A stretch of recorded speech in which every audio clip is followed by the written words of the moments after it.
Hello, I'm Joey Haskins, and welcome back to You've Never Seen, in which I showcase a movie you've probably never seen before.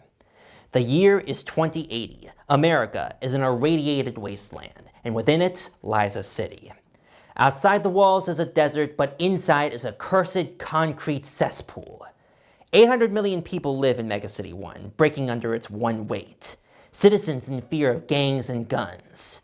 There's only one thing fighting for order in the chaos: the men and women of the Hall of Justice. Juries, executioners, and judges.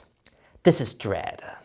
Dredd is a comic book film based on the character created by John Wagner and Carlos Ezquerra. It's directed by Pete Travis with a screenplay by Alex Garland. And although Travis had seen over the progress of the film, Garland was a very big presence throughout, as he would be on set for most of the shoot and be involved in the editing process. The film stars Olivia Thirlby, Wood Harris, Domhnall Gleeson, Lena Headey, and Carl Urban as Judge Dredd.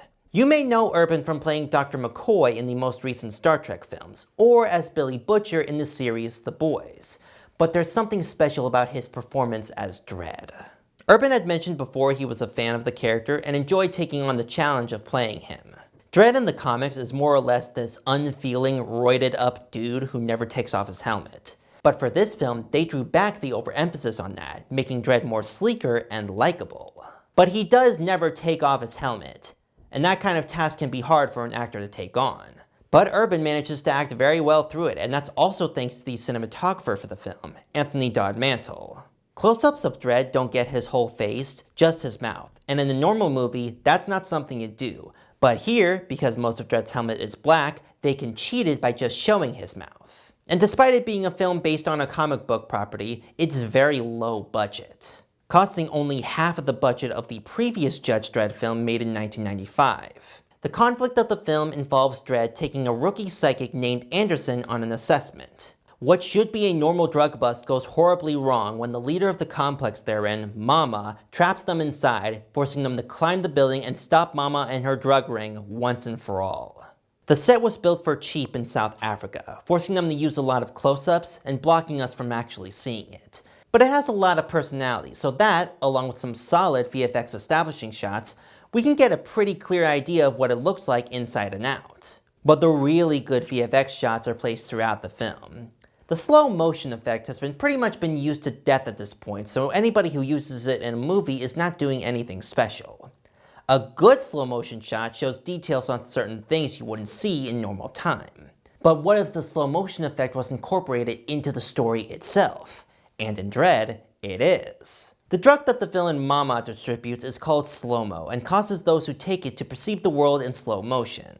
And the effect is used to its best. Not only are shots more over the top, but they are also oversaturated to separate you from the real world, and it's used sparingly in important moments in the movie.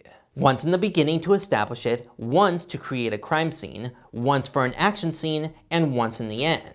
It's an element that in the wrong hands could have been horrible, but in Dredd, it really works. The same can be said for the judges' outfits. Like I said, they were made sleeker than their original comic book counterparts, but you don't understand how bad it looks in real life. In the original film, the outfit is accurate, but looks so stupid you can't take it seriously. Not to mention that Carl Urban's helmet looks way better than the one worn by Sylvester Stallone.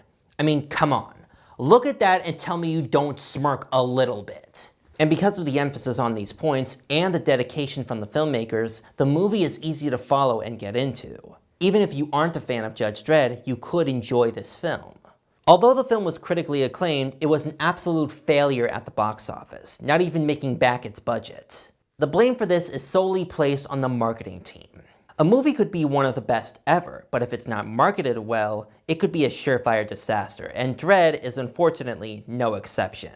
But Dredd was highly successful on home media. People buying it on Blu-ray, DVD, or digital accounted for it to be launched into cult status almost immediately after it came out. And in 5 years after the film was released in 2012, home media sales for the film made around $20 million. Let that be a reminder that physical media is not dead and can still be a viable option for moviegoers. But as for Dredd itself, the increased sales and interest in the film kept the idea for a sequel alive. And Carl Urban is still open to returning as Dredd. though the last we heard about anything in development was in 2017, so that's up in the air for the moment. But if you're bored tonight, sit back and watch Dredd. It's a violent, bloody mess, and I love it. You can watch it on Amazon Prime, or you can watch it for free on YouTube or Tubi. We'll be talking more about comic book adaptations in the coming weeks, but until then, with Weston Media Center, I'm Joey Haskins, and I'll see you all next time.